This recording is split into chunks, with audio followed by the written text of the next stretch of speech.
Shalom jemaat Tuhan, puji nama Tuhan, kita bertemu kembali dalam ibadah online pagi hari ini. Saat ini kita mau hadir di hadapan Tuhan, memberikan yang terbaik untuk Allah kita, sebab tiada Allah yang seperti Engkau Yesus. Haleluya.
yang kami sembah, yang kami kenal di dalam nama Tuhan Yesus.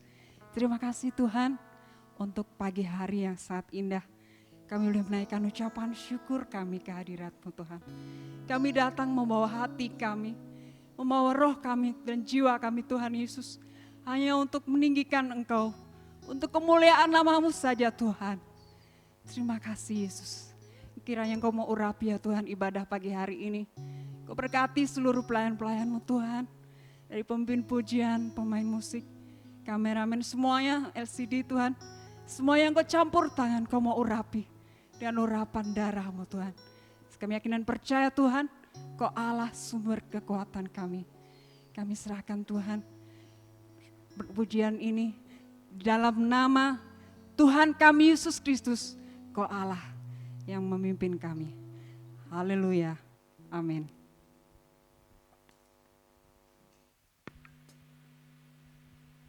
Shalom jemaat Eklesia. Shalom. Yang di rumah apa kabar? Boleh saya undang untuk bangkit berdiri? Kasih tos kanan kirinya. Kita mau katakan ke bawah. Hati kita percaya kepada Tuhan. Haleluya.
Jemaat yang di rumah, boleh angkat jempolnya ke atas.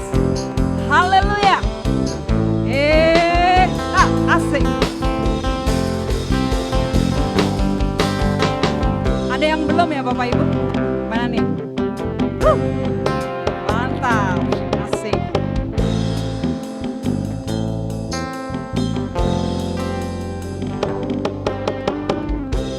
Ku mau selalu bersyukur.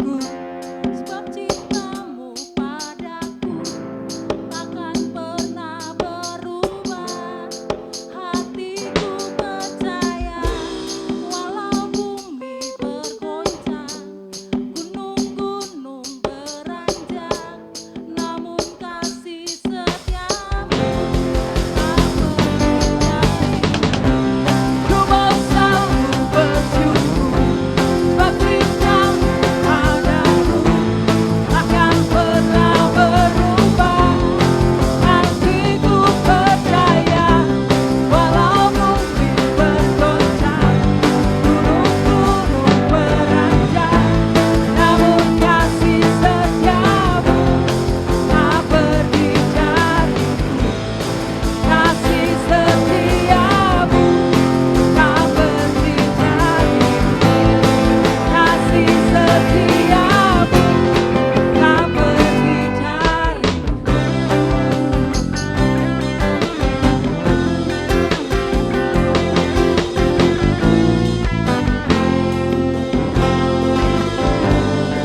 semangat memuji Allah kita.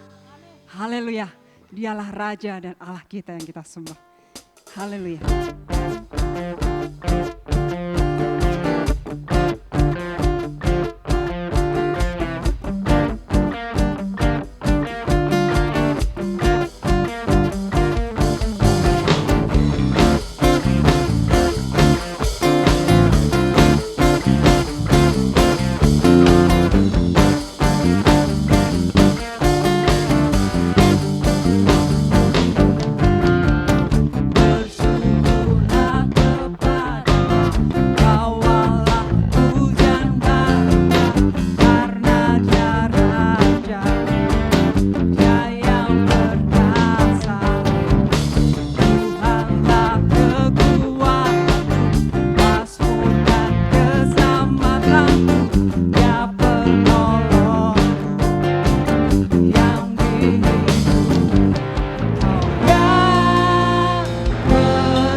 Silakan duduk jemaat Tuhan yang ada di rumah.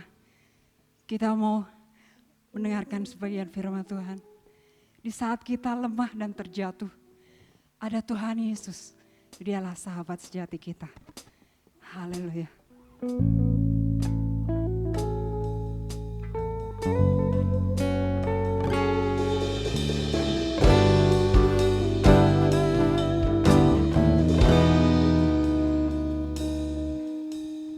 Saat ku lemah, hampir tak berdaya, saat ku hancur berkeping-keping, aku diam di sisimu.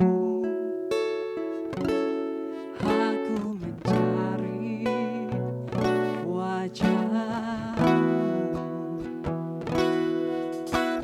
Saat semua orang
Terima kasih Tuhan Yesus. Terima kasih Tuhan atas segalanya ya Tuhan. Kasih penyertaan-Mu Tuhan. Kami sudah menaikkan puji-pujian kami Tuhan. Biarlah puji-pujian kami boleh semakin mempermuliakan nama-Mu Tuhan. Dan bila sebentar Tuhan, jemaat-Mu akan mendengarkan sabda firman-Mu. Kau berkati hamba-Mu yang menjadi saluran berkat pada pagi hari ini Tuhan. Engkau sembunyikan dia di balik salib-Mu Tuhan. Biar Engkau saja yang berbicara atas kami Tuhan. Terima kasih Tuhan Yesus. Jalannya firman-Mu hanya kami serahkan di dalam nama Tuhan kami Yesus Kristus, Allah kami yang hidup. Haleluya. Amin. Shalom Bapak Ibu Saudara sekalian, selamat pagi. Semoga hari Minggu ini hari Minggu yang ceria dan Bapak Ibu Saudara-saudara sekalian yang ada di rumah siap untuk menerima kebenaran firman Tuhan yang sebentar kita akan sama-sama belajar untuk merenungkan firman Tuhan dan melakukannya. Judul renungan kita pada pagi hari ini, saya akan berikan judul Allah berbicara lewat situasi. Allah berbicara lewat situasi atau kondisi. Kita belajar dari salah satu tokoh yang bernama Yakub. Kita baca Alkitab kita dan kita akan baca bersama-sama di dalam kitab Kejadian pasal yang ke-35, ayat yang pertama sampai yang ke-7. Yakub di Betel untuk kedua kalinya. Allah berfirman kepada Yakub, "Bersiaplah, pergilah ke Betel, tinggallah di situ dan buatlah di situ mezbah bagi Allah yang telah menampakkan diri kepadamu ketika engkau lari dari Esau kakakmu." Lalu berkatalah Yakub kepada seisi rumahnya dan kepada semua orang yang bersama-sama dengan dia, "Jauhkanlah dewa-dewa asing yang ada di tengah-tengah kamu, tahirkanlah dirimu dan tukarlah pakaianmu. Marilah kita bersiap dan pergi ke Betel. Aku akan membuat mezbah di situ bagi Allah yang telah menjawab aku pada masa kesesakanku dan yang telah menyertai aku di jalan yang kutempuh." Mereka menyerahkan kepada Yakub segala dewa asing yang dipunyai mereka dan anting-anting yang ada pada telinga mereka. Lalu Yakub menanamnya di bawah pohon besar yang dekat Sikem. Sesudah itu berangkatlah mereka, dan kedahsyatan yang dari Allah meliputi kota-kota sekeliling mereka sehingga anak-anak Yakub tidak dikejar. Lalu sampailah Yakub ke Luz yang di tanah Kanaan, yaitu Betel. Ia dan semua orang yang bersama-sama dengan dia. Didirikannya lah mezbah di situ dan dinamainyalah tempat itu El Betel, karena Allah telah menyatakan dirinya kepadanya di situ ketika ia lari terhadap kakaknya. Amin. Demikian pemberitaan atau pembacaan ayat kita pada pagi hari ini. Untuk sebagai ayat pokok kita belajar dari keluarga Yakub, di mana Allah berbicara lewat situasi atau kondisi yang sedang dialami oleh keluarga Yakub.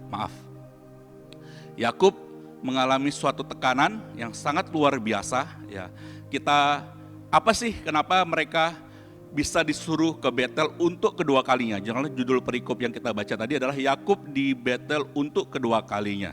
Ya, di ayat yang pertama, Allah berfirman supaya Yakub dan keluarganya kembali ke Betel. Ya. Kenapa Ayub disuruh kembali ke Betel? Ya. Kita baca di Kejadian 34, ya, kita mundur satu pasal. Kejadian 34 ayat yang ke-30. Yakub berkata kepada Simeon dan Lewi, "Kamu telah mencelakakan aku dan dengan membusukkan namaku kepada penduduk negeri ini, kepada orang Kanaan dan orang Feris. Padahal kita hanya sedikit jumlahnya. Apabila mereka bersekutu melawan kita, tentulah mereka akan memukul kita kalah dan kita akan dipunahkan, aku berserta seisi rumahku." Yakub mengalami kondisi tekanan yang sangat luar biasa. Dia merasakan ketakutan yang sangat luar biasa karena ancaman dari orang-orang Kanaan dan orang-orang Feris akibat ulah daripada anak-anak Yakub sendiri. Ya. Sehingga saat itu Yakub dan keluarganya merasa terancam, takut dibunuh, bahkan dimusnahkan, bahkan keturunan Yakub akan dimusnahkan di Sikem. Ya, kondisi ini terjadi di Sikem. Ya. Seringkali Tuhan Allah itu mengasihi kita, itu bukan mengasihi secara biasa-biasa saja, ya, tetapi secara luar biasa. Saya pun mengalami, Bapak Ibu Saudara pun mengalami kasih Tuhan yang sangat luar biasa. Begitupun Allah sangat mengasihi keluarga Yakub, yang dimana Yakub latar belakangnya orang yang bergaul karib dengan Tuhan. Orang yang sering sekali mendapatkan mimpi, ya, yang mendapatkan penglihatan, bahkan Tuhan hadir secara langsung berbicara kepada Yakub. Ya. Tapi pada kenyataannya, walaupun dia sudah mempunyai hubungan yang sangat dekat sama Tuhan, seringkali yang namanya manusia, ya, kalau sudah mempunyai rohani yang cukup dewasa atau mempunyai hubungan yang sangat dekat dengan Tuhan, seolah-olah tidak ada lagi gangguan yang dapat dia tidak bisa lalui. Ya, semua bisa lalui. Ternyata setiap orang itu berbeda. Ya, saya pun, kita semua mungkin punya pengalaman pribadi berjumpa dengan Tuhan, entah caranya lewat mimpi, penglihatan, atau berjumpa secara langsung, saya tidak tahu. Ya. Tapi Tuhan izinkan ketika, ya, kita orang yang dikasihi oleh Tuhan, mungkin kita mempunyai hubungan yang sangat dekat, ya, terus kita menjauh dari Tuhan dan kita kembali, ya, Tuhan ingin kita kembali kepadanya, ya, dengan lewat keadaan situasi apapun. Ya. Di sini Yakub dan keluarganya merasa terancam. Ya. Apa sih permasalahannya, akarnya sampai Yakub ini mendapatkan ancaman yang sangat luar biasa? Ya. Ternyata ketika Yakub dan keluarganya keluar dari Betel, ya, menuju berjalan, ya, menuju ke tempat yang baik menurut pandangan mereka, yaitu Sikem. Ya. Dilihat, wah, ini prospek, di sini tempatnya bagus untuk tinggal. Ya.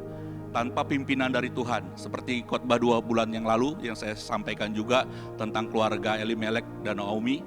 Mereka keluar, ya, dari rumah roti menuju ke Moab, daerah penyembahan berhala, tanpa meminta petunjuk daripada Tuhan. Sama yang dilakukan oleh keluarga Ayub, sama. Dia keluar dari Betel. Betel artinya adalah rumah Allah. Ya. Keluar menuju ke daerah yang tidak disuruh oleh Tuhan. Menuju ke daerah yang menurut pandangan secara mata itu bagus, yaitu daerah Sikem. Yakub dan berserta istri dan anak-anaknya menuju ke daerah Sikem. Sikem adalah daerah penyembahan berhala, saya katakan. Ya. Sikem adalah daerah penyembahan berhala. Nanti kita akan baca. Buktinya itu di ayat pasal yang ke-35 tadi, di ayat yang kedua. Ya. Ayat Kejadian pasal 35 ayat yang kedua. Lalu berkatalah Yakub kepada seisi rumahnya dan kepada semua orang yang bersama-sama dengan dia, jauhkanlah dewa-dewa asing yang ada di tengah-tengah kamu, tahirkanlah dirimu dan tukarlah pakaianmu. Ya, itu kondisi Sikem. Ya, Sikem itu daerah penyembahan berhala. Yang Tuhan membuat murka justru keluarga Yakub yang mempunyai hubungan dekat sama Tuhan, ya, yang dulunya tinggal di Betel, terus dia keluar menurut ke daerah menurut pandangan mereka itu baik, ya. Tetapi seisi rumahnya menyembah dewa, menyembah berhala. Tuhan tidak suka, Tuhan marah. Tapi Tuhan tidak seperti manusia. Kalau kita sesama manusia, kita marah, mungkin kita akan membuat orang itu lebih parah lagi, bukan memulihkan orang tersebut. Tapi Tuhan beda. Tuhan marah, Tuhan kesal melihat orang yang dikasihinya meninggalkan dia, menyembah berhala. Tuhan pakailah situasi, ya, di ayat yang di Kejadian pasal 34 tadi, ayat yang ke-30, di mana situasi kondisi Yakub beserta keluarganya mendapatkan ancaman, mereka akan dibunuh, dimusnahkan, keturunan Yakub akan dimusnahkan. Ya, sehingga situasi itulah ya, di mana Tuhan memberi kesempatan kepada Yakub apakah dia mendengarkan suara Allah atau tidak. Ya, kadangkala pelajarannya buat kita, kadangkala kita juga seperti itu. Ya, kita sudah rajin ke gereja, rajin puasa, rajin berdoa, mempunyai hubungan yang karib, yang dekat sama Tuhan. Tapi dalam satu kondisi hal, karena situasi yang ada di bumi ini gitu, sedang kacau, sehingga fokus kita terganggu, kita memakai akal kepintaran kita sendiri, kita berjalan menurut akal kepandaian kita sendiri, sehingga kita salah melangkah, bahkan kita melakukan pelanggaran, kita melakukan dosa. Yang dulunya, saya katakan yang dulu kita dekat sama Tuhan, tapi yang sekarang ini jauh dari Tuhan. Tapi ingat, mungkin Tuhan sedikit murka dengan memberikan suatu tekanan, situasi, kondisi. Ya, mungkin setiap orang berbeda, tapi kalau secara menyeluruh secara dunia ini virus corona mungkin begitu dampaknya sangat luar biasa. Tapi di samping virus corona, tapi masalah-masalah yang lain juga pasti mempunyai dampak yang sangat luar biasa. Ya. Bermacam-macam, setiap saya dan saudara mempunyai situasi kondisi yang mungkin ya saat ini sedang terjadi, yang menegur kita ya supaya kita kembali kepada Tuhan, menuju ke Betel, ya, menuju kepada Tuhan. Ya, itu yang Tuhan rindukan, ya, karena Tuhan mengasihi kita. Ya. Saya senang sekali gitu dengan kasih Tuhan yang sangat luar biasa. Kalau manusia membenci, ya, kalau manusia murka, dikecewakan, dia akan balas untuk mengecewakan. Bagaimana orang itu lebih disakiti, lebih tersakiti. Puas rasanya, bukan malah membuat orang itu bertobat atau orang itu mendapatkan pengampunan. Itulah manusia, tapi Tuhan kita luar biasa. Dia rindu orang yang dikasihinya, orang yang dia kenal kembali kepadanya, termasuk keluarga Yakub di sini yang kita bahas. Mungkin pribadi kita saat ini, ya, kita adalah orang yang dikasihi Tuhan, tapi kita saat ini jauh daripada Tuhan. Sudah mulai jauh daripada Tuhan. Kita mengandalkan dewa-dewa.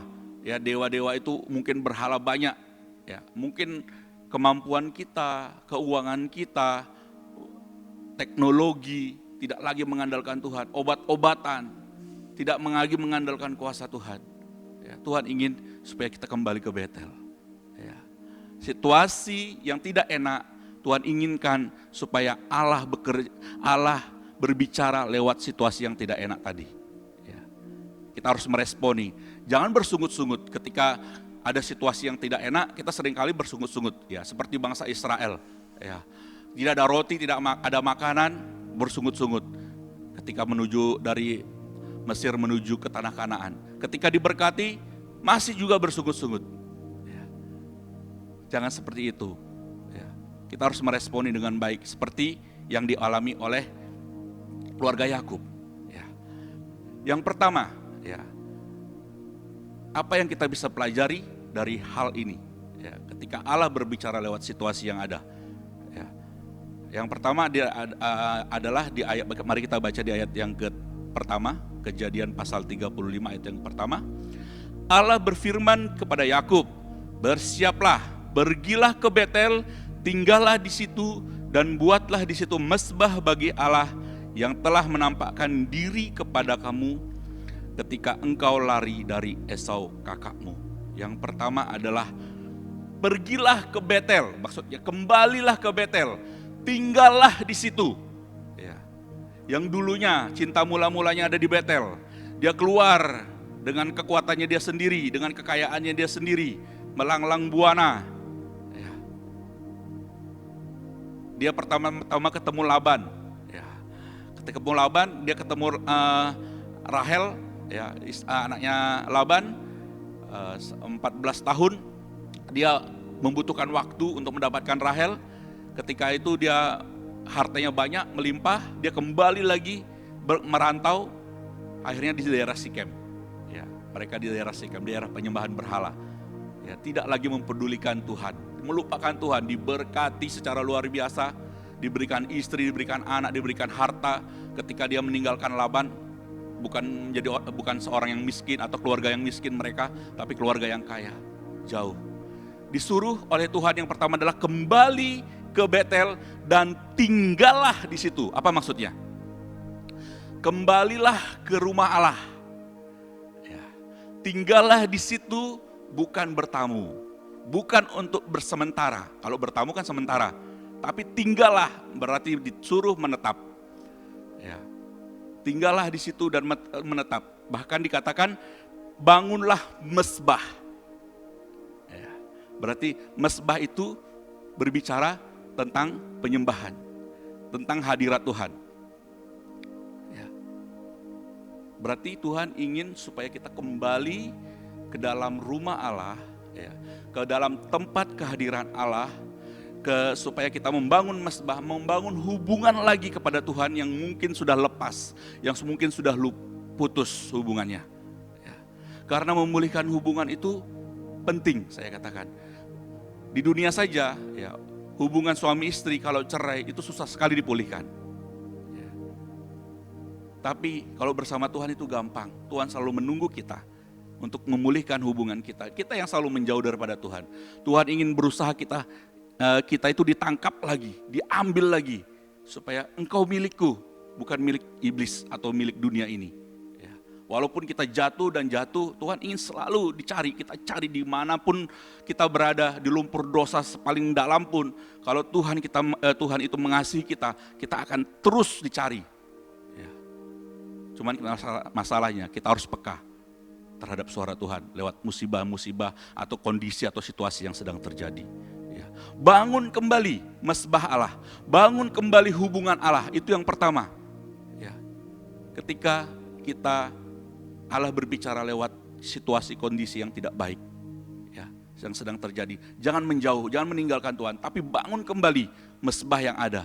Itu yang Tuhan inginkan. Yang kedua, kita baca di ayat yang kedua. Lalu berkatalah Yakub kepada seisi rumahnya dan kepada semua orang yang bersama-sama dengan dia, jauhkanlah dewa-dewa asing yang ada di tengah-tengah kamu, tahirkanlah dirimu dan tukarlah pakaianmu. Dikatakan, yang pertama, jauhkanlah dewa-dewa asing, ya, tahirkanlah dirimu dan tukarkanlah pakaianmu. Ya. Jadi disuruh bertobat. Dalam artian di sini bertobat dari setiap dosa pelanggaran yang ada. Keluarga Yakub melakukan penyembahan berhala, disuruh meninggalkan dosa tersebut, yaitu penistaan, ya, terhadap Tuhan. Ya, najis itu kenajisan bagi Tuhan, bahwa penyembahan berhala itu kenajisan di hadapan Tuhan. Ya. Tahirkanlah dirimu, yang dulunya banyak begitu dosa yang sedang dialami, ya, oleh keluarga Yakub termasuk anak-anaknya. Ya. Kalau kita baca pasal yang ke-34, Kejadian 34, ya, kenapa keluarga Yakub mendapatkan ancaman daripada orang Kanaan dan Feris yang ada di Sikem? Itu karena Dina diperkosa. Anak Yakub yang cewek yang bernama Dina itu diperkosa, dan kakak-kakaknya Dina marah. Sehingga ketika anak laki-laki yang ada di Sikem semua disuruh harus sunat, ketika mereka mengalami rasa sakit, itu dibunuh oleh kakak-kakak daripada Dina karena sakit hati yang luar biasa, sehingga orang-orang di sana dendam terhadap keluarga Yakub. Ya. Ada dosa yang dilakukan, membunuh daripada anak-anak Yakub, ya, kakak dari Dina tadi, karena ada balas dendam. Disuruh tahirkan, ya, dan tukarlah pakaianmu. Pakaian berbicara identitas, ya, identitas. Kalau orang Ibrani, Yakub ini orang Ibrani, pakaian mereka mungkin sudah beda. Ya. Mereka penyembah berhala, mungkin ada pakaian-pakaian yang khusus, ya, yang mereka harus pakai untuk identitas mereka. Mereka tinggalkan jubah Ibrani mereka. Seperti itu juga di dunia ini. Ya. TNI, ya, karena kita bisa melihat dari pakaiannya. Dokter, kita bisa melihat dari pakaiannya. Pilot, kita bisa melihat dari pakaiannya. Dikatakan di sini, tukarlah pakaianmu, disuruh ganti pakaian yang istilahnya dia memakai jubah dari penyembahan berhala, ditukar supaya kembali lagi untuk memakai jubah daripada orang-orang Ibrani. Ya. Jadi kita harus bertobat daripada pelanggaran-pelanggaran kita. Kita harus koreksi. Ya. Karena firman Tuhan di dalam Injil Matius ayat yang ke-16, maksud Injil Matius pasal 16 ayat yang ke-24. Lalu Yesus berkata kepada murid-muridnya, setiap orang yang mau mengikut aku, ia harus menyangkal diri, memikul salibnya, dan mengikut aku. Ya. Menyangkal diri, penting. Ya. Menyangkal diri itu koreksi. Kita ini orang selalu melakukan pelanggaran dosa. Apa sih yang saya sudah salah lakukan? Kesalahan apa? Pelanggaran apa? Ya. Introspeksi, kalau situasi yang kita hadapi saat ini tidak baik, ya, koreksi.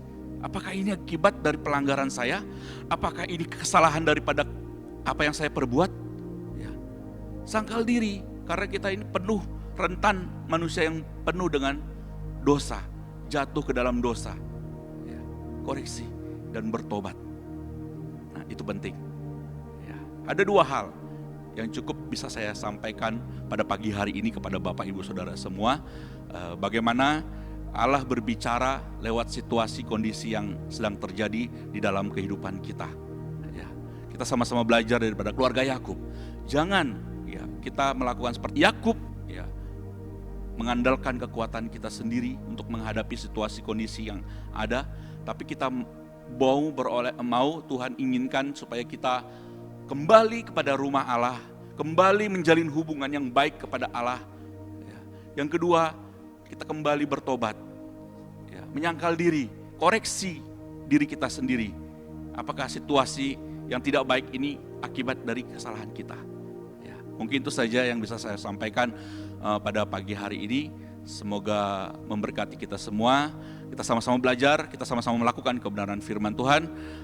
Biarlah firman Tuhan ini menjadi berkat bagi kita semua. Dan kita akan bersatu di dalam doa. Mari kita berdoa.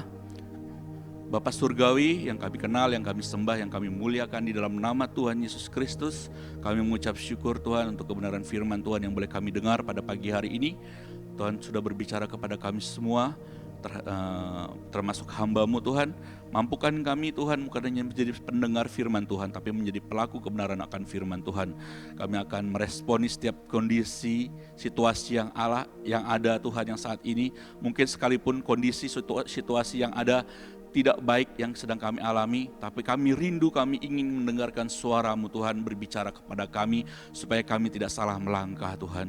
Kami percaya ada kerinduan yang luar biasa, ada kasih yang luar biasa yang Engkau berikan kepada kami, ada perhatian yang luar biasa kepada kami Engkau berikan Tuhan, supaya kami kembali kepada Engkau, kami kembali ke dalam rumah-Mu, kami kembali ke dalam hubungan-Mu Tuhan, di dalam pribadi kami Tuhan, di dalam mesbah doa yang ada, baik itu kami boleh dipulihkan dari setiap pelanggaran-pelanggaran dosa-dosa yang ada Tuhan, karena situasi yang saat ini mungkin terjadi akibat dari dosa dan pelanggaran kami Bapa.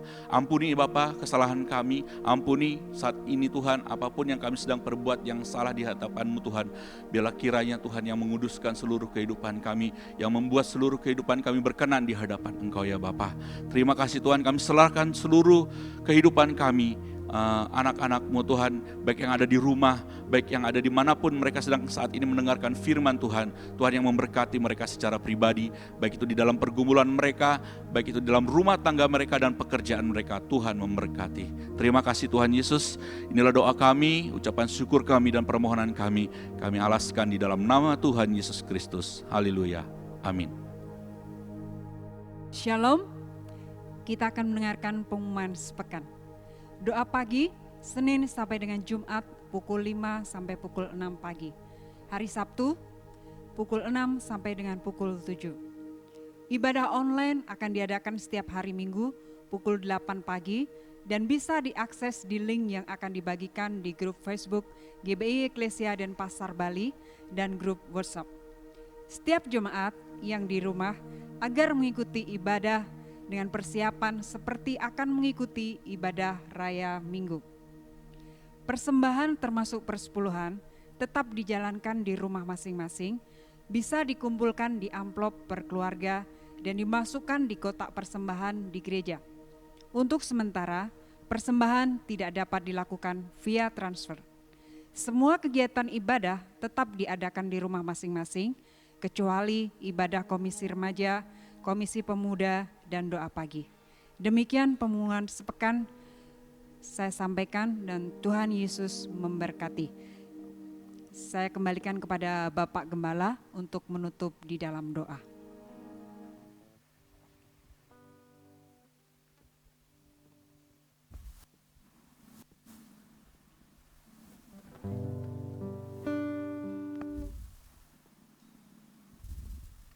Mari bangkit berdiri, jemaat yang saya kasih dalam Yesus Kristus.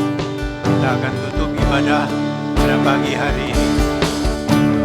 Terima kasih Yesusku buat anugerah yang Kau beri kepada ini. Tuhan adakan syukur bagimu. Terima kasih Yesusku buat anugerah yang Kau beri Bapa ini. Tuhan adakan syukur bagimu. Syukur bagimu.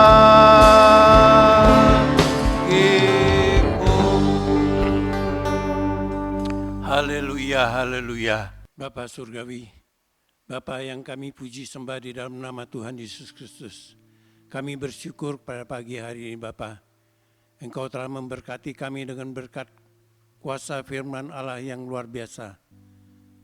Bapa, setelah kami mendengar kebenaran firman-Mu Bapa, kami bersyukur pada Engkau ya Bapa. Biar kami tidak hidup di dalam dosa lagi ya Bapa. Tidak hidup di dalam lumpur-lumpur dosa Bapa. Melainkan kami mau hidup kudus, tidak bercacat di hadapan Engkau Bapa. Kami bersyukur Bapa buat kebenaran firman-Mu pada pagi hari ini. Yang begitu menguatkan iman rohani kami, membangkitkan iman rohani kami Bapa. Sehingga iman rohani kami akan bertumbuh menjadi kuat kokoh di dalam Engkau dan berbuah-buah di dalam Engkau Bapa. Kami bersyukur Bapa. Engkau baik Bapa, Engkau tidak pernah meninggalkan kami. Engkau selalu menyertai kami jemaat-Mu Eklesia. Engkau tidak pernah meninggalkan kami jemaat-Mu Eklesia. Engkau selalu mengetahui apa yang menjadi keperluan dan kebutuhan kami jemaat-Mu Eklesia Bapa. Engkau selalu mencukupi semuanya Bapa. Dan segala persoalan-persoalan hidup ini juga Bapa, Engkau mengerti Bapa. Engkau tolong jemaat-Mu Eklesia. Engkau memberi jalan keluar kepada mereka Bapa. Sebab Engkau tidak pernah membiarkan mereka dicobai melampaui kekuatan mereka ya Bapa. Engkau akan memberi pertolongan buat mereka masing-masing. Memberi jalan keluar buat mereka masing-masing. Kami bersyukur Bapa Surgawi, Engkau telah memberkati jemaat-Mu Eklesia. Engkau mencukupi segala keperluan dan kebutuhannya Bapa. Dan pada pagi hari ini kami telah dilayani oleh pelayan-pelayan-Mu ya Bapa.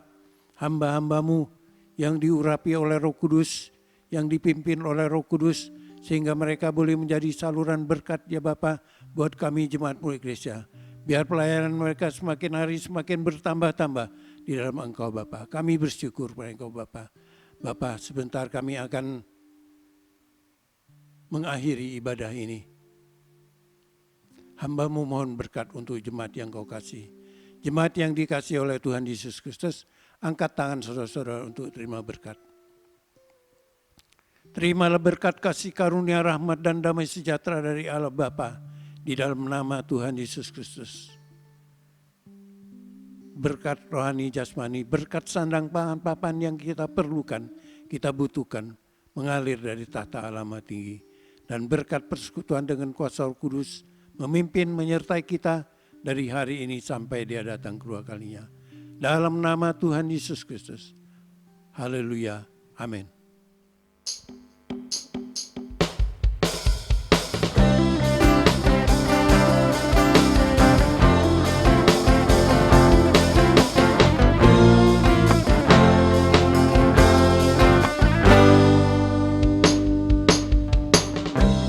Tuhanlah kekuatan dan masmurku, Dia gunung batu dan keselamatanku.